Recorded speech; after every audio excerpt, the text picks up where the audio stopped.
Hello mga ka-finance! Naisip mo na ba kung bakit may mga taong sobrang yumayaman habang ang iba naman ay hirap pagkasyahin ang kanilang kita? May sekreto ba silang alam na hindi mo pa natutuklasan? Sa video na to, ibabahagi ko ang 10 bagay na ginagawa ng mayayaman na hindi ginagawa ng mahihirap, mga ugali at mindset na nagdadala sa kanila ng tagumpay sa pananalapi.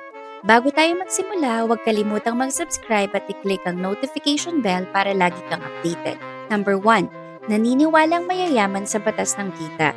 Naniniwala ang mayayaman na binabayaran sila batay sa halagang na ibibigay nila sa merkado. Hindi lang sa dami ng oras na kanilang ginugugol, mas mahalaga ang resulta kesa sa effort. Number 2, mahilig magbasa ang mayayaman. The more you learn, the more you earn. Si Warren Buffett ay nagbabasa ng 500 pahina araw-araw. Si Mark Cuban ay naglalaan ng 3 oras kada araw at si Bill Gates ay nagbabasa ng 50 aklat kada taon. Samantalang maraming mahihirap ang bihirang magbasa para sa self-improvement. Number 3, nakatuon ang mayayaman sa oportunidad hindi sa mga hadlang. May isang tindero ng sapatos na nagtungo sa isang lugar kung saan walang nagsusuot nun. Sumuko siya agad dahil iniisip niyang walang bibili. Ngunit may isa pang tindero na dumaan. Natuwa ito at nagsabing, walang may sapatos, napakagandang opportunity nito. Ano ang pagkakaiba? Perspektiba. Ang mahihirap ay mabilis sumuko kapag may hadlang, samantalang ang mayayaman ay nakikita ito bilang oportunidad.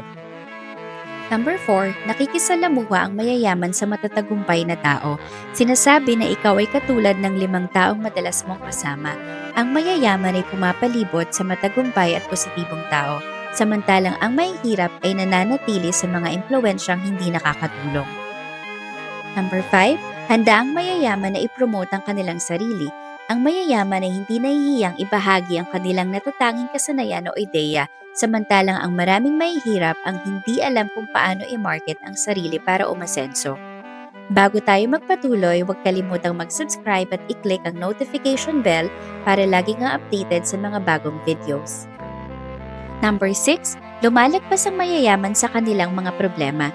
Para sa mahihirap, ang problema ay hadlang. Para sa mayayaman, ito ay pagkakataon upang makahanap ng solusyon. Number 7, nag-iisip ang mayaman ng pareho, samantalang isa lang ang kaisipan ng mahihirap. Ang mahihirap ay namimili sa pagitan ng dalawang bagay, ito o iyon. Ang mayayaman ay nag-iisip, paano ko makukuha ang pareho?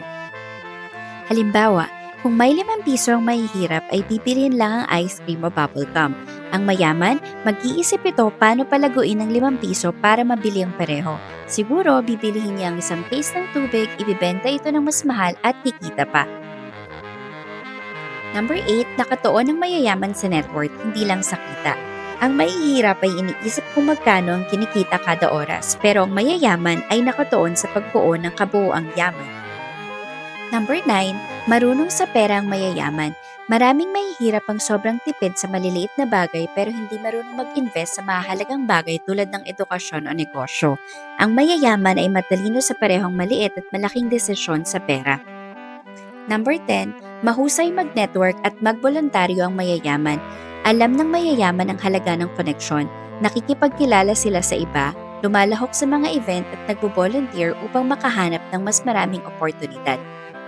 Ang 10 bagay na ito ay ilan lamang sa mga dahilan kung bakit may pagkakaiba ang mayayaman at mahihirap.